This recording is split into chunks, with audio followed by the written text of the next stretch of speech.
Shalom Bapak Ibu dan saudara-saudari yang terkasih di dalam Tuhan Yesus Kristus. Salam damai sejahtera. Tuhan Yesus menyertai kita semua di sepanjang hari ini. Bagaimana kabarnya di hari ini? Saya berharap Bapak, Ibu dan saudara semua dalam keadaan yang sehat dan penuh dengan sukacita. Renungan firman Tuhan hari ini terambil dari surat 2 Petrus pasal yang ketiga ayat yang ke-9. Saya akan membacakan bagi kita semua. Begini bunyi firman Tuhan. Tuhan tidak lalai menepati janjinya, sekalipun ada orang yang menganggapnya sebagai kelalaian. Tapi ia sabar terhadap kamu, karena ia menghendaki supaya jangan ada yang binasa, melainkan supaya semua orang berbalik dan bertobat. Tema renungan hari ini adalah Tuhan tidak lalai. Bapak Ibu, saudara-saudari yang terkasih di dalam Kristus, surat 2 Petrus ditulis sebagai surat umum kepada seluruh umat Allah yang berada di Asia Kecil.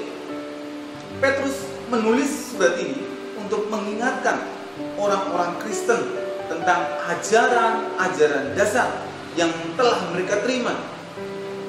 Tujuannya untuk menghidupkan pengertian mereka yang murni dan tidak dipengaruhi oleh guru-guru palsu.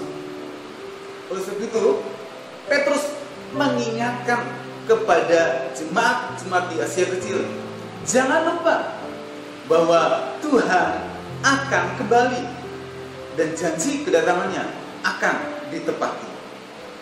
Kalau hari ini Tuhan menunda kedatangannya, bukan berarti Tuhan tidak menepati janjinya atau lalai seperti yang dikatakan oleh guru-guru palsu.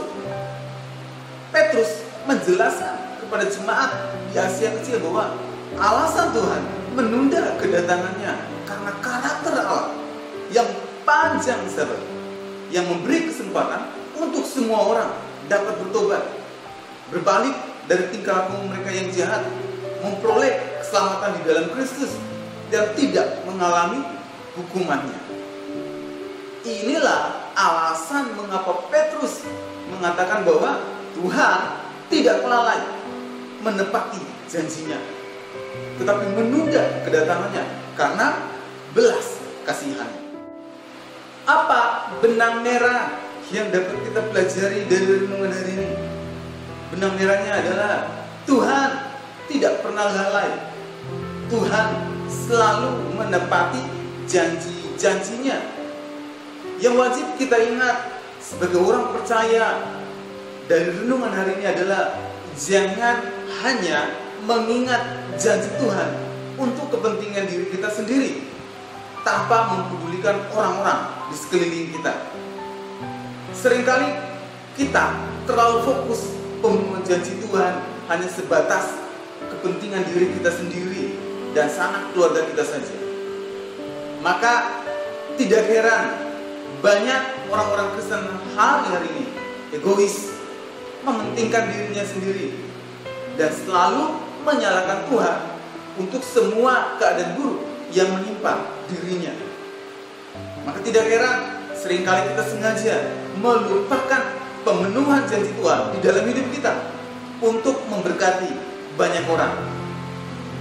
Oleh sebab itu, yang perlu kita ingat hari ini bahwa Tuhan tidak pernah lalai untuk menepati semua janjinya dan pemenuhan janji Tuhan untuk semua orang. Tujuan Tuhan jelas, agar semua orang diselamatkan, bukan hanya saya dan saudara saja. Maka untuk itulah Tuhan penuh dengan panjang sabar, selalu memberi kesempatan dan penuh belas kasihan untuk hidup saya, hidup saudara, dan hidup semua orang.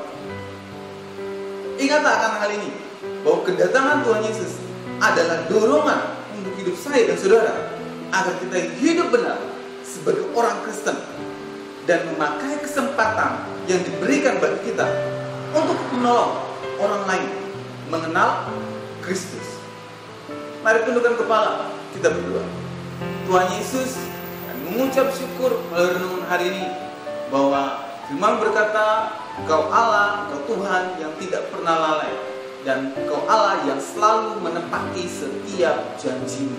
Bersyukur Tuhan, pimpin hidup kami agar sabar menanti janji Tuhan, dan pimpin hidup kami agar hidup sesuai dengan kebenaran firman Tuhan dan tidak lalai untuk melakukan kebenaran firman Tuhan. Terima kasih, di dalam nama Tuhan Yesus kami sudah berdoa dan mengucap syukur. Amin. Kiranya renungan hari ini terus menguatkan langkah iman kita dalam mengiringi Tuhan Yesus Kristus. Tetap teruslah percaya, tetap teruslah berdoa, dan tetap teruslah bersyukur. Tuhan Yesus memberkati.